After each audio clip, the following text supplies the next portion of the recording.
Tuesday evening, Luzon, Visayas, and Mindanao, together with the Presidential Communications Office. We bring you the latest, widest, and most comprehensive news coverage from the People's Television, IBC, Philippine News Agency, Philippine Information Agency, and Presidential Broadcast Service. I'm Princess Habiba Saripolga. And I'm Joe Fernandez. We are from Radyo Pilipinas. Welcome to Balitang Pambansa.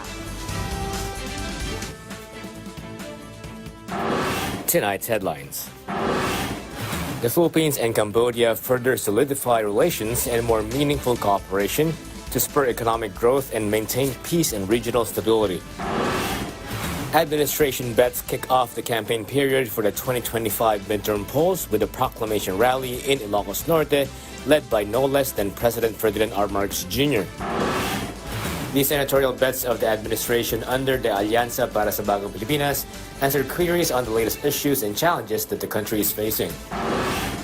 The Commission on Elections, or COMELEC, together with concerned government agencies and election watchdogs, conduct an Oplan Baklas operation in Manila to remove illegally posted campaign materials. The Department of Agriculture, or DA, has ordered the conduct of a probe on the possible manipulation of rice prices that eventually necessitated the declaration of a food security emergency. President Ferdinand R. Marcos Jr. on Tuesday welcomed Cambodian Prime Minister Hun Manet at the Malacanang Palace. His two-day visit aims to advance Manila and Phnom Penh's cooperation in economy and combating transnational crimes, defense, and regional and multilateral cooperation. PTV's Claysel Padilla tells us more.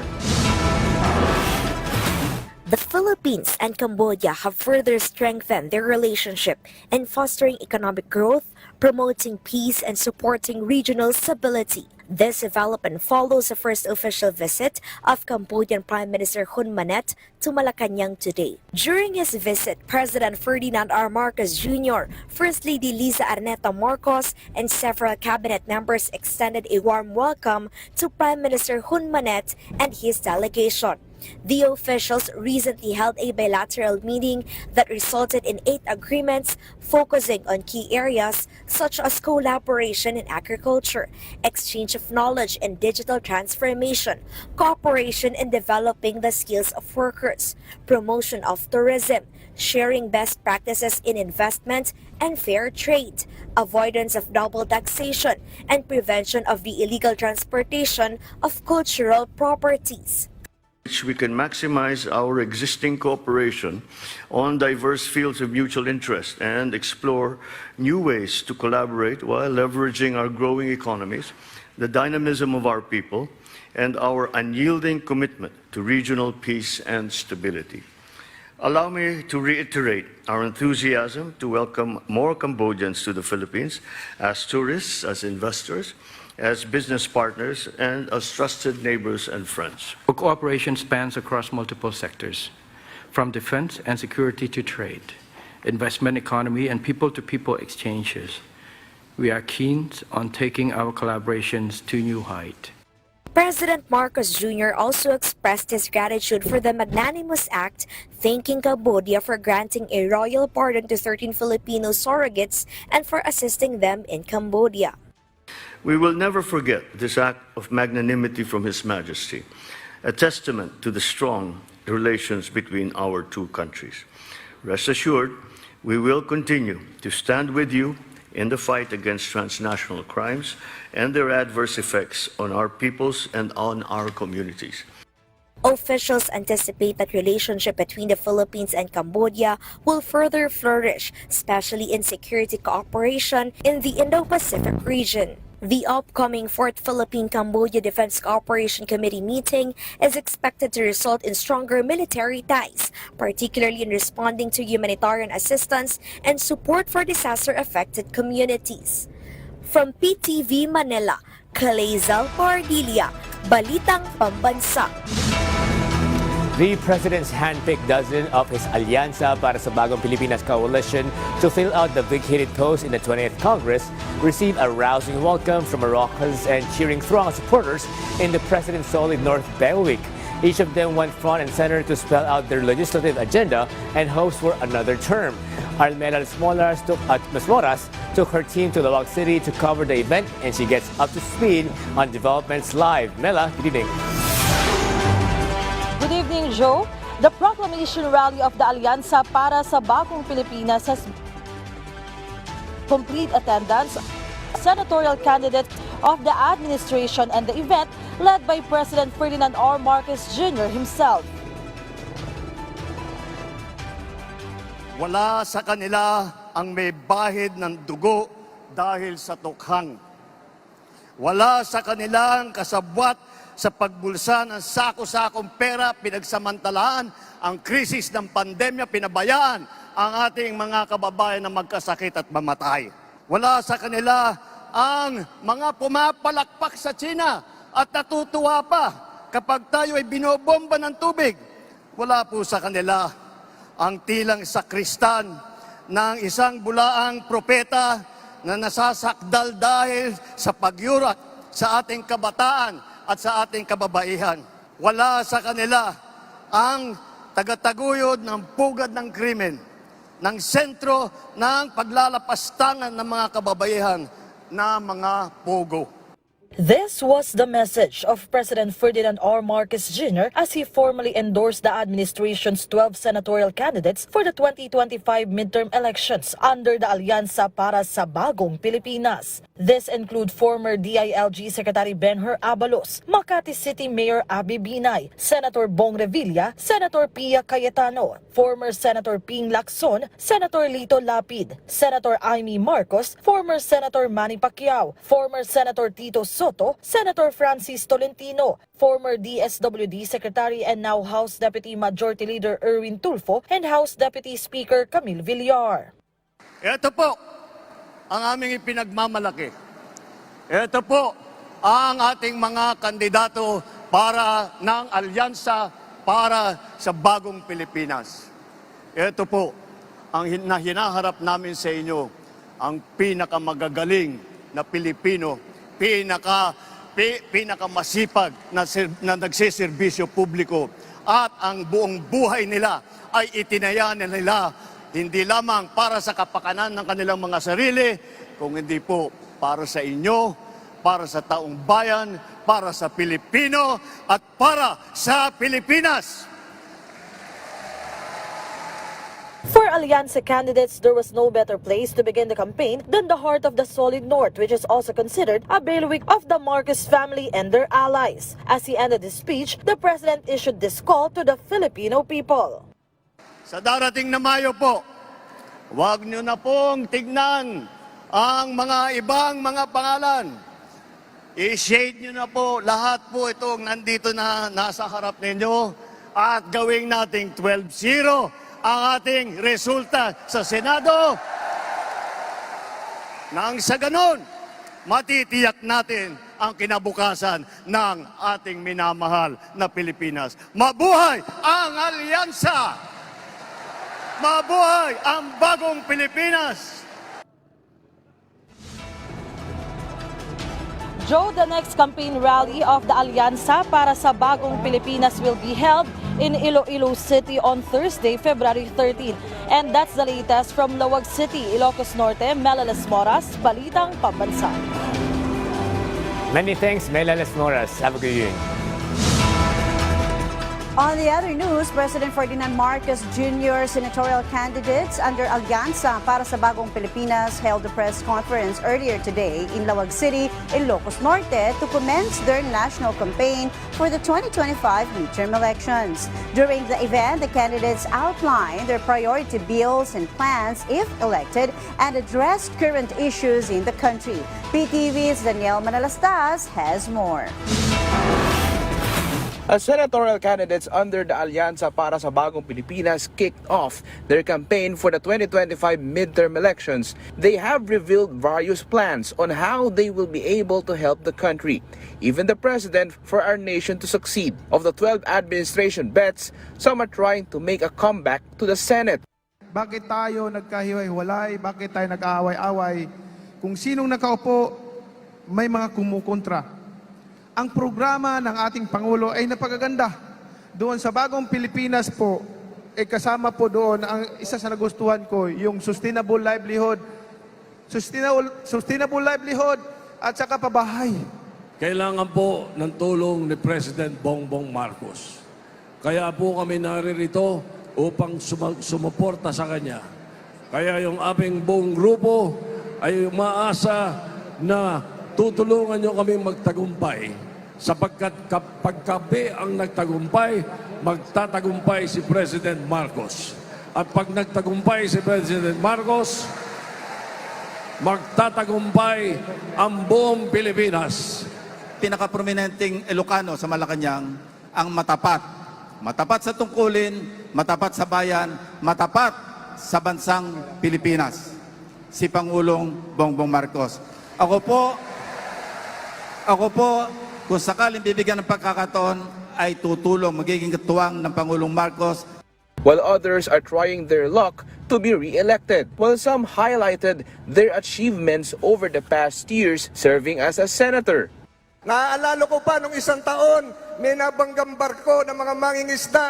Isang malaking barko ng China ang nakabangga. Subalit, napagtulong-tulungan na rin namin at si Senator Tolentino po ang chairman ng committee, pinasa natin yung pinakamahirap na batas, yung Philippine Maritime Zones Law. Marcos idi, Marcos ita, Marcos lata. Ket gaputa may saklaing a kandidato nga Ilocano. Pare-pareho tayong mga magulang nangangarap lang na magandang kinabukasan para sa ating mga anak. Naging inspirasyon ko yon, katulad din ng mga nakilala ko na pagbutihin ang kalusugan sa ating bansa.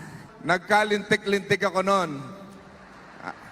Pero ganun pa man, ang inyong lingkod ay bumangon. Grabing paggigiba, pero kahit na paano pang giba ang gawin nila, hindi tayo sumuko sa laban. Dahil ang aking paninindigan ay para sa bayan. Nandito po si Supremo sa harap nyo ngayon para magserbisyo. Others are first-timers who will try to make a difference by coming up with the new programs for the welfare of Filipinos. They also enumerated some of their key plans once elected. Naging DILG Secretary tayo, eto na. Ang assignment ko, hulihin at tugisin, isa-isa. Number 1, si Congressman Arnie Teves. Sumunod si Alice Goo.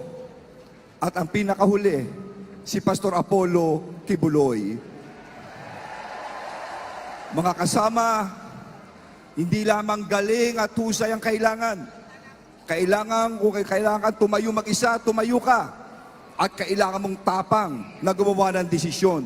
At higit sa lahat, ang pusong magmahal sa kapwa-tao. Daycare pa lang, tutukan na natin yung mga anak natin na pagdating ng grade 3, grade 4, magaling nang magbasa, marunong nang magbilang.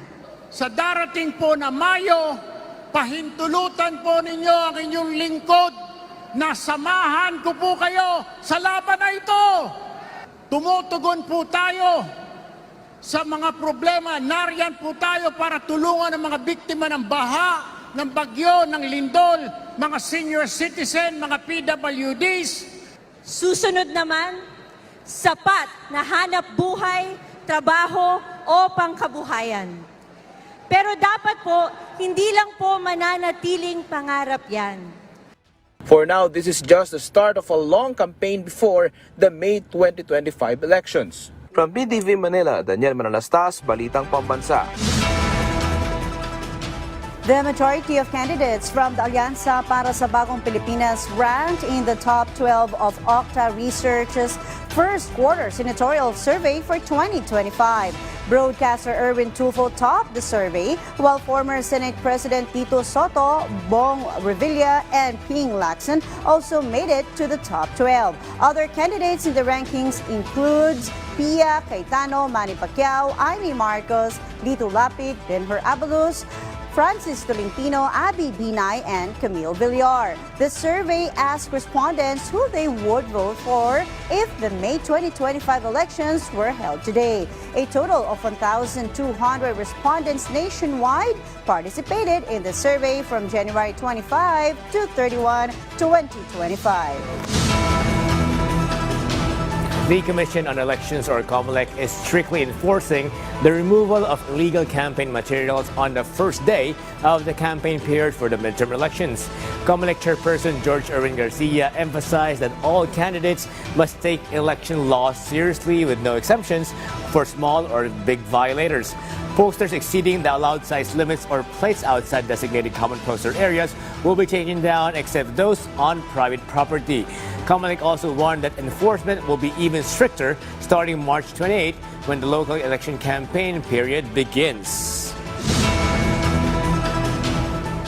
In support of the Commission on Elections, or COMELEC, the Philippine National Police, or PNP, is intensifying its security measures against vote buying as the campaign period for the 2025 midterm elections officially began today. According to Police Regional Office 3 Director and PNP spokesperson, Police Brigadier General Jean Fajardo, the PNP will focus on enforcing the money ban 5 days before the elections. Individuals carrying cash amounts of 500,000 pesos or more at checkpoints will be required to provide an explanation.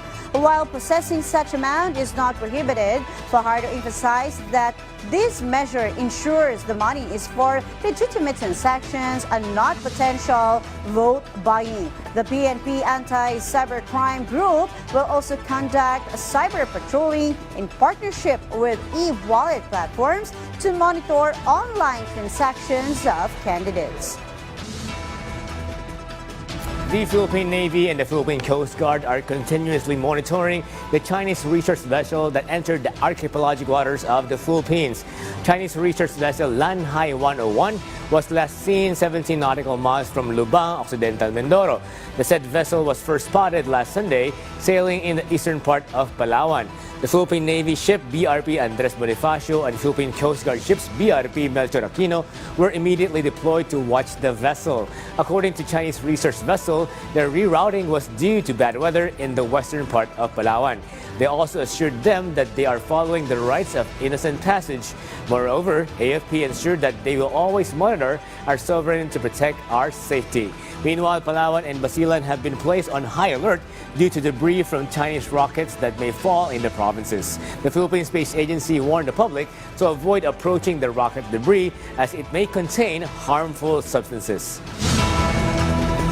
On the other news, the declaration of a food security emergency last Wednesday was intended to immediately curb the persistent climb of rice prices despite falling costs in the global market and the 20% slash in tariffs on imported grains that took effect in July last year. The same goes for the country's favorite white meat, whose retail price is close to 100% more than the farm gate price per kilo. Hence, the ongoing probe to hold into account the agents of profiteering, price gouging, and cost manipulation, as we hear from our Harley Valbuena. The Department of Agriculture is investigating the possible profiteering on the prices of rice.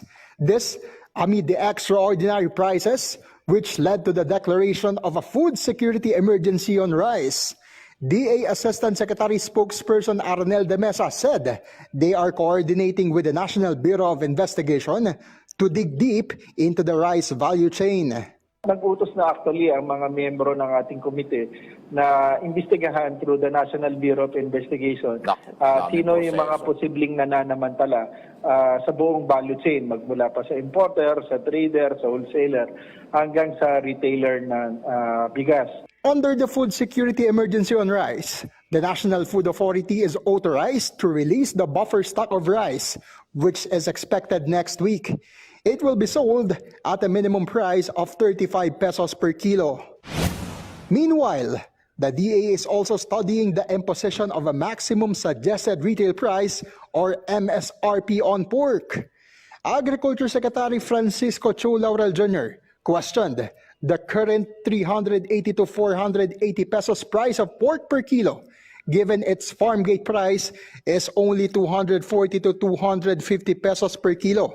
He said it is unacceptable if the prices of pork are above 400 pesos. The DA will look into the pork value chain and set an MSRP once it sees any profiteering activity. We're currently studying that and digging deep doon sa buong value chain ng pork, at makita na kung makita natin kung talagang may profiteering ba o wala. Kung if we have identified na may profiteering yan, then definitely we will be doing an MSRP also for pork. From People's Television Network, Harley Valbuena for Balitang Pambansa.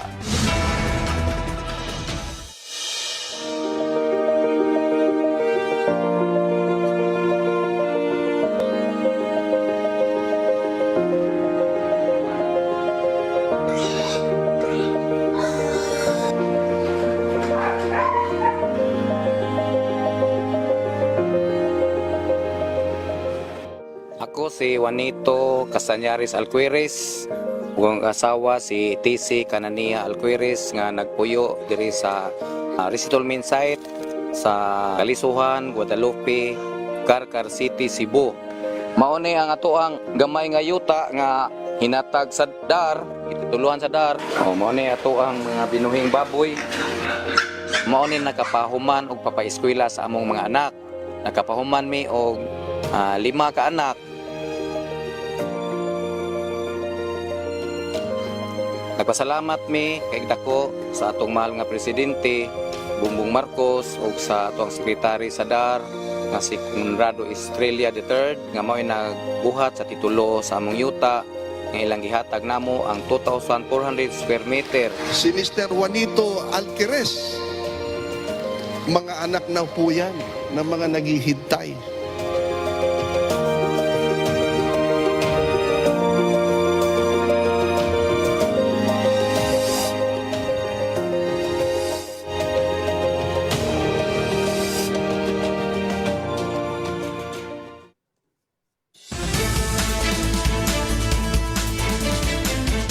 Back on Balitang Pambansa, good news, PhilHealth members.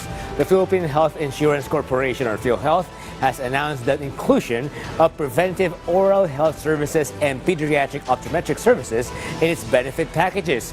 According to the health insurer, members can now avail of services such as free tooth extractions, cleaning, and other oral care procedures, as well as pediatric optometric services, which are now covered by PhilHealth and will allow children aged 0 to 15 years old to receive free consultations and eyeglasses. Meanwhile, the health insurer will also strengthen physical medicine, rehabilitation, and urges medical clinics to seek accreditation as consultation facilities to enhance service accessibility.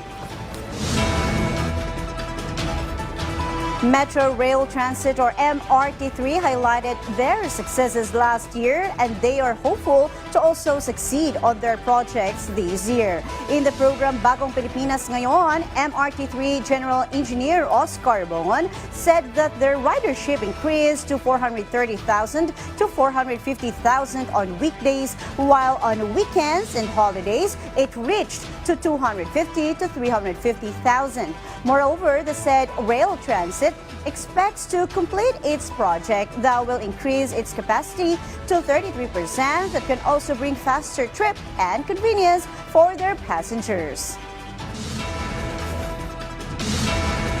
Close to 200 work applicants, or 4 out of 10, who signed up for work in Butuan City, received the thumbs up sign from the company's employers who liked what they read and saw from their resumes and job applications and took them in on the spot.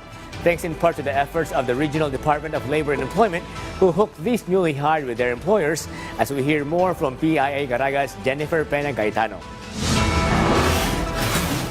Of the 493 registered applicants at the Department of Labor and Employment's job fair in Butuan City, 191 were hired on the spot by various companies. According to Dole Caraga, this resulted in a 38.7% placement rate with 3,639 job vacancies for 42 local employers and 3 overseas employers. Many of them have been hired as merchandise samplers, teachers, supervisors, service or dining crews, cashiers, accountant staff, HR assistants, and many others. I would like to express my gratitude to Dole Caraga for this opportunity. I am very happy and overwhelmed for this experience because this opportunity paved way for me to achieve my dreams. Dole Caraga Regional Director Jason Balaes urged job seekers not to get tired in looking for jobs to help them reach their dreams and contribute to nation building. The job fair also provided applicants with various services from government agencies such as SSS, Pag-ibig, PSA, PhilHealth, and others.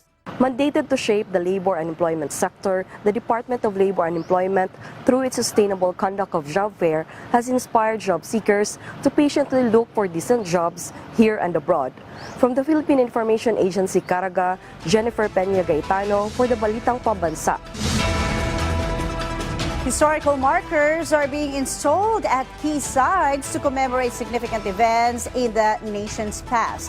This initiative highlights locations that played a role in shaping history and national identity. It aims to promote awareness and appreciation of the country's journey toward independence and self-governance. Shane Frias Velasco from Philippine Information Agency Sentro Luzon tells us more.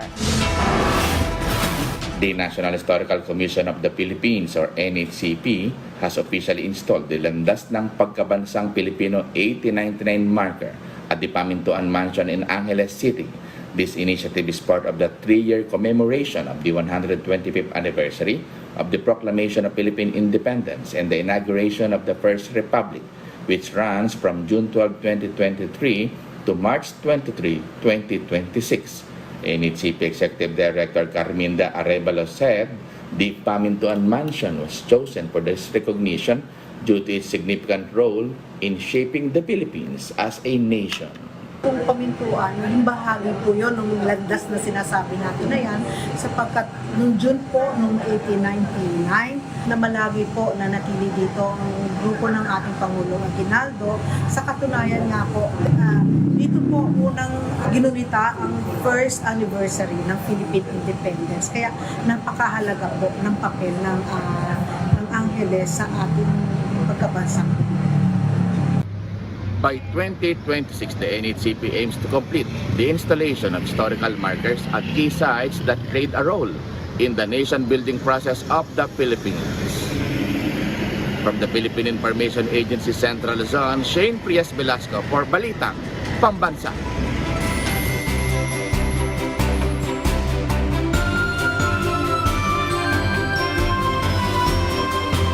And for our weather update, shear line is affecting the eastern section of southern Luzon, while northeast monsoon is affecting northern and central Luzon.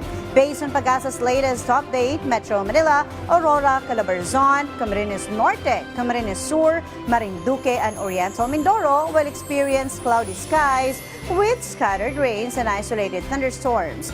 Davao Region and Soc-Sargent may encounter cloudy skies with scattered rains and thunderstorms. Palawan, on the other hand, may expect cloudy skies with scattered rains and thunderstorms caused by the trough of a low-pressure area. Meanwhile, the rest of the country may experience partly cloudy to cloudy skies with isolated rain showers or thunderstorms caused by easterlies. And that concludes a rundown of the latest, widest, and most comprehensive news and information from all across the nation on a Tuesday. From Radyo Pilipinas, I'm Joe Fernandez. This is your trusted news source, always ready to inform and serve the Filipino people. Catch Balitang Pambansa again tomorrow at 7 a.m., 12 noon, 6 p.m., and 9:30 p.m. for more updates and developments. From Radyo Pilipinas, I'm Princess Abiba Saripauda, and this is Balitang Pambansa.